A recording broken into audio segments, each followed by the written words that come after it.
Šitas sparnas, kur kūro įpylimas, tai kaip rodžiau čionais, tai labai prastai įsivalė. Negalėjau valyti iš tikrųjų, nes jeigu pilnai naikint rūdis, tai padaryčiau skylės. Tai mirksta chemija, aš manau, kad ten tą likutį turėtų sureaguoti. Va kiek buvo periodą, tai vat visur yra rūdis po dažais buvo.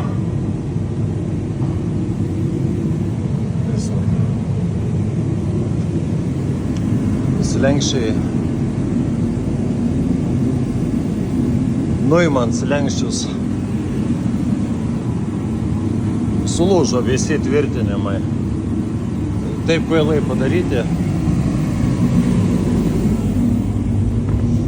Tokie daikteliai turėtų, yra padarimas išsitraukia. Tai normalios mašinos, tai visi vieną pusę patraukė slenkstį ir visi lieka slenkstyje. Šitą plasmasę patraukė ir visi įsitraukia. O čianais pusė viena pusė sudėta, o kita pusė sudėta. Nežinau, kiek kainuos ir kur gauti.